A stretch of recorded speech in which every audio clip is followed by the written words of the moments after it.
ये रक्तपात शांति और अहिंसा की नीति पर चलने वाले उन्हीं गांधी जी के कारण हुआ जिन्होंने अपने प्रत्येक भाषण और लेख में क्रांतिकारियों की निंदा की।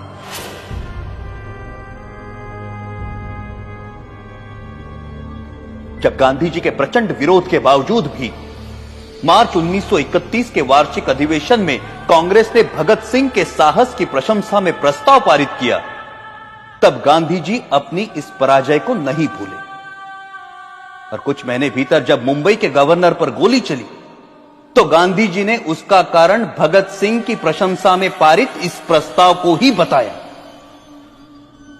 सुभाष चंद्र बोस ने गांधी जी के इस कथन का विरोध किया। परिणाम स्वरूप गांधी जी सुभाष बोस को भी अपना शत्रु समझने लगे। Our struggle is no doubt a non-violent struggle, but even a non-violent struggle demands an army, an organization, and a machinery. और उनका कांग्रेस अध्यक्ष चुने जाने पर गांधी जी ने कहा कि सुभाष की जीत गांधी की हार है।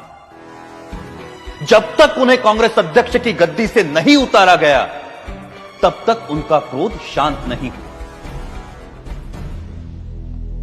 जो लोग कहते हैं कि मात्र गांधी जी के परिश्रम से हमें आजादी मिली, वो एक झूठा इतिहास लिखना चाहते हैं। जब तक देशभक्त क्रांतिकारियों के बलिदान को अंधेरे में रखा जाएगा तब तक हमारी आने वाली पीढ़ियां इतिहास के सवेरे से वंचित रहेंगी। Order order. 1947 की सर्दियों में हिंदू मुस्लिम एकता के लिए गांधी जी ने जो आमरण अनशन रखा था, उसे तोड़ने के लिए जो पहली शर्त उन्होंने रखी थी वो ये थी कि दिल्ली की मस्जिदों में शरण लिए हुए हिंदू और सिख शरणार्थियों को मस्जिदों से बाहर निकाला जाए और मस्जिदें मुसलमानों को सौंप दी जाए। सरकार गांधी के अनशन के सामने घुटने टेकने पर मजबूर हुई और जिस दिन गांधी जी ने अनशन तोड़ा उस दिन वर्षा भी हो रही थी। उस असाधारण सर्दी में अच्छे घरों में रहने वाले लोग भी कांप रहे थे, परंतु उन निराश्रितों के ठिठुरते हुए कुटुंब के कुटुंब मस्जिदों से बलपूर्वक बाहर निकाले गए। जिस दिन यह घटना घटी संयोगवश मैं दिल्ली में ही था और मैंने अपनी आंखों से गांधी जी की जिद को पूरा होते हुए देखा। कड़ाके की सर्दी और वर्षा में कपकपाते हुए वो लोग बिरला हाउस पहुंचे। वहां उन्होंने नारे लगाए, गांधी जी हमें शरण दो, गांधी जी हमें शरण दो। परंतु उस भव्य भवन में रह रहे गांधी जी तक उन निराश्रितों की पुकार नहीं पहुंची।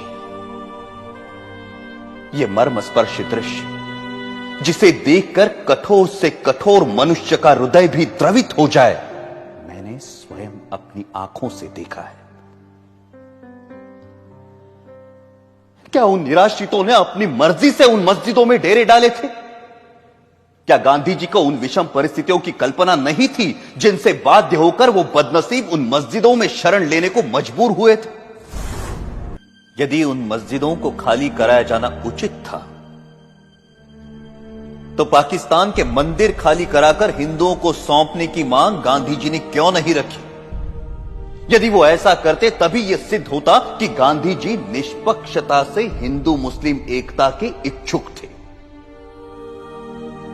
परंतु गांधी जी ने पाकिस्तान और वहां के मुसलमानों के सामने अपना अनशन खोलने के लिए एक भी शर्त नहीं रखी, क्योंकि अपने अनुभव से उन्हें मालूम था कि उनके अनशन का जिन्ना और उनके अनुयायियों पर कोई असर नहीं पड़ता। गांधी जी ने अपने अनशन से भारत सरकार द्वारा पाकिस्तान सरकार को 55 करोड़ रुपए ना देने के निर्णय को भी पलटवाया, जबकि उन्हें भली भांति पता था कि इस रकम का प्रयोग पाकिस्तान भारत के विरुद्ध चल रहे युद्ध में अपनी विजय के लिए करेगा। वो अनेकों बार जिन्ना से मिलने गए और सदा उन्हें जिन्ना भाई अथवा कायदे आजम कहकर संबोधित किया।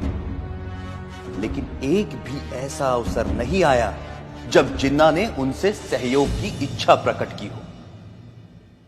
गांधी जी की जिस आध्यात्मिक शक्ति और अहिंसा की महिमा का सब जय जयकार करते हैं, वो जिन्ना की दृढ़ता के सामने नपुंसक सिद्ध हुई। जब गांधी जी को यह दिखाई दे चुका था कि वो अपनी आध्यात्मिक शक्ति से जिन्ना को प्रभावित नहीं कर सकते, तो उन्हें अपनी नीति का पुनर्मूल्यांकन करते हुए किसी दूसरे नेता को जिन्ना और मुस्लिम लीग से निपटने का कार्य सौंप देना चाहिए था। परंतु व्यक्तिगत महत्वाकांक्षा राष्ट्रहित पर इतनी भारी पड़ी कि राष्ट्र के दो टुकड़े हो गए।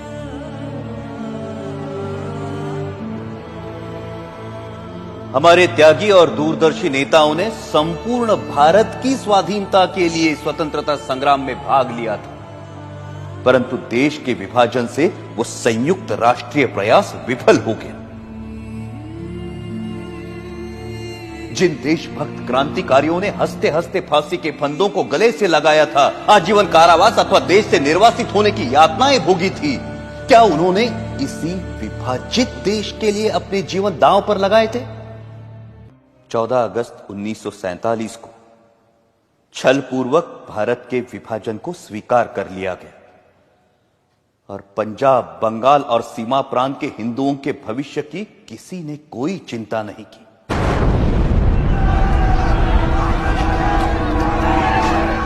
करोड़ों हिंदुओं को मुसलमानों की दया पर छोड़कर गांधी जी कहते रहे कि हिंदुओं को पाकिस्तान छोड़कर भारत पलायन नहीं करना चाहिए। प्रतिदिन हजारों हिंदू पुरुषों का संहार और हजारों हिंदू स्त्रियों की अवमानना होती रही, परंतु उनकी सुरक्षा के लिए भारत सरकार द्वारा पाकिस्तान सरकार पर किसी प्रकार का कोई दबाव नहीं डाला गया।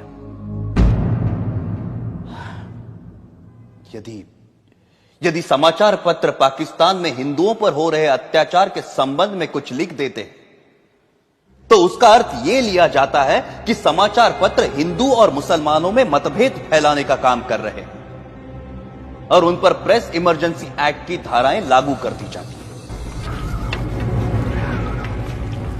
पाकिस्तान में हिंदुओं पर हो रहे अत्याचारों के विषय में गांधी जी ने कभी एक शब्द भी नहीं कहा।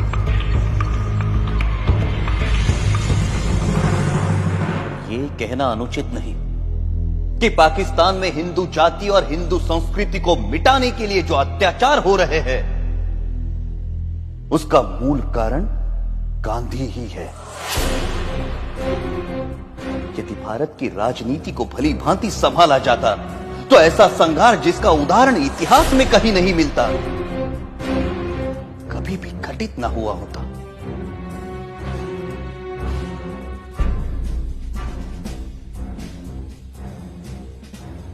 गांधी जी सदा सत्य और अहिंसा के नारे लगवाते रहे। कोई भी समझदार व्यक्ति इन नारों को पूरा नहीं कह सकता, परंतु यह आशा करना कि जीवन सदैव ऐसे उच्च आदर्शों के अनुसार चलेगा, एक दिवा स्वप्न है। वास्तव मुझे स्पष्ट दिखाई देता था कि यदि मैंने गांधी जी का वध किया, मैं जड़ मूल से नष्ट कर दिया जाऊंगा। लोग मुझसे घृणा करेंगे और जो सम्मान मुझे प्राणों से भी प्रिय है, वो नष्ट हो जाएगा। मैं अवश्य मरूंगा, परंतु देश अमर होगा।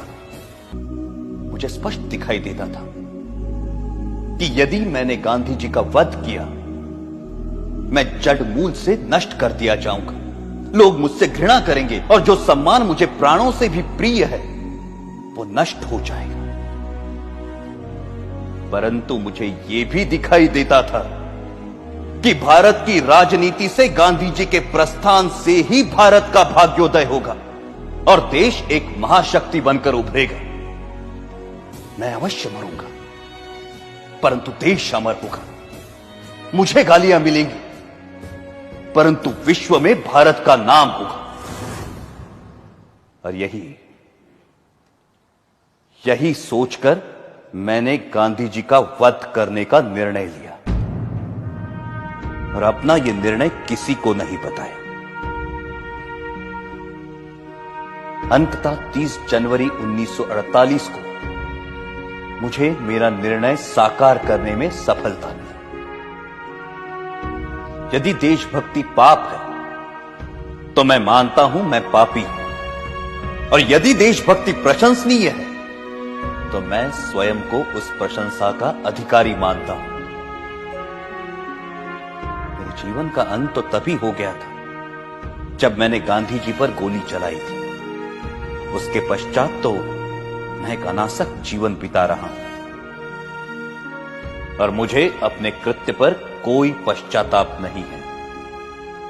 गांधी जी ने इस देश के प्रति जो योगदान दिया है उसके लिए मैं उनका आदर करता हूं, और इसीलिए उन पर गोली चलाने से पहले मैं उनके सामने नतमस्तक हुआ था।